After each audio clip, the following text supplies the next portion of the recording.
बच्चों, online class में आपका स्वागत है। एपिथेलियल टिश्यू, एनिमल टिश्यू के एपिथेलियल टिश्यू के कनेक्टिव टिश्यू के बारे में हम लोग पढ़ रहे थे। इसमें कनेक्टिव टिश्यू जो है, संयोजी ऊतक जो है, 3 प्रकार के होते हैं। इसमें आपका बोन्स है, कार्टिलेज है, उपास्थि है, फाइब्रस कनेक्टिव टिश्यू है एवं ब्लड तथा लिम्फ। तो यहाँ पर देखिए, कनेक्टिव टिश्यू का जो ओरिजिन है, जो उत्पत्ति है, वह मीजोडर्म से होता है। किससे होता है? भ्रूण के, एम्ब्रियो के मीजोडर्म से होता है। और इसकी मात्रा शरीर में लगभग 30% होता है। यह मुख्य रूप से bones, cartilage, ligament, tendon, blood and lymph आदि इसमें आते हैं। तो अस्थि के बारे में हम लोग जानते हैं कि अस्थि क्या करता है। यह एक दृढ़ संयोजी ऊतक होता है।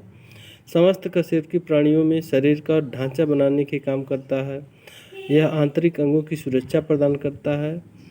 इसमें इसके मैट्रिक्स में ओसिन नामक प्रोटीन होता है। और कार्बन अस्थि का जो निर्माण होता है कार्बनिक और अकार्बनिक पदार्थों से, जैसे calcium, magnesium, phosphate, carbonate, chloride इत्यादि होते हैं।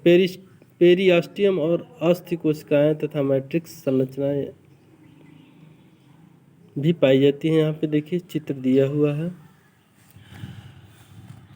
उपास्थि की जो कार्टिलेज ने, जो फ्लेक्सिबल जो हड्डियाँ होती हैं, जो लचीली हड्डियाँ होती हैं, जैसे कान की हड्डियाँ, नाक की हड्डियाँ, गले में ट्रेकिया की हड्डियाँ, ब्रोंकाई, ब्रोंकस, इस सभी में क्या होता है? कार्टिलेज के द्वारा बने होते हैं।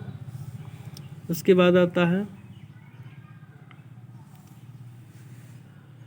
Fibrous connective tissue. इसमें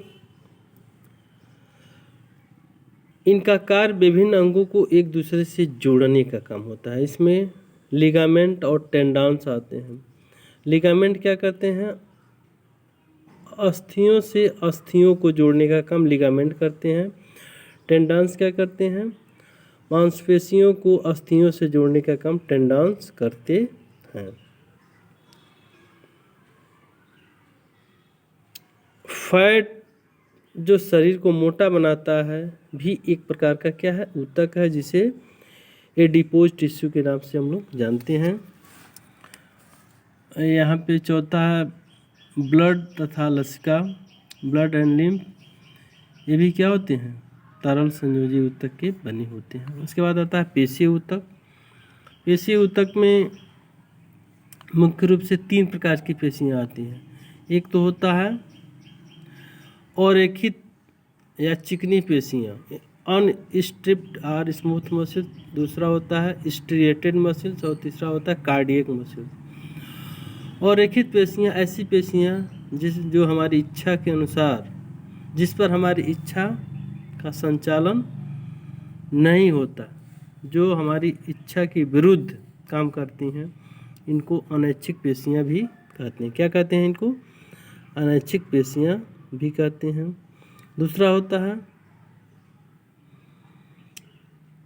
जैसे, और ये पाई कहाँ जाती हैं? ये स्टमक में पाई जाती हैं, हार्ट में पाई जाती हैं, और भी विभिन्न प्रकार के ऑर्गन सिस्टम में क्या होती हैं? पाई जाती हैं। दूसरा होता है, इसके अलावा मूत्र वाहिनियों में, श्वास नली में, फेफड़े में, पित्ताशय में, जनन वाहिनियों में इत्यादि में पाई जाती हैं। तो ये हो गया अरेखित पेशियाँ। दूसरा है रेखित पेशी। देखिए इसमें केंद्रक पाया जाता है। इस ऐसी पेशियाँ जो हमारी इच्छा के अनुसार संचालित होती हैं, इनको कहते हैं रेखित पेशियाँ।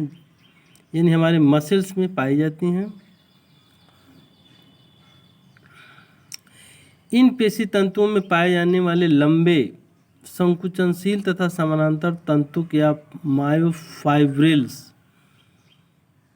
पाए जाते हैं, जो एकांतर क्रम में क्या होते हैं, व्यवस्थित रहते हैं। उदाहरण के रूप में शरीर के समस्त हिलने डुलने वाले भाग जैसे अग्रपाद, फोरलिम्ब, पश्चपाद आदि में क्या होते हैं, पाए जाते हैं। ये हो गया रेखित पेशी तंतु, इसमें केंद्रक भी पाया जाता है।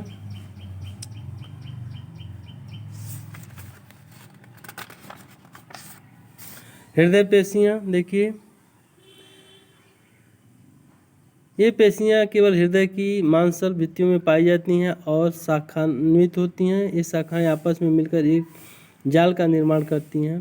पेशियों में एक केंद्रक उपस्थित होता है। ये है हृदय पेशी, कार्डियक मसल्स। तो इस तरह से पेशी ऊतक के विभिन्न प्रकार के बारे में हम लोग पढ़ चुके हैं। धन्यवाद।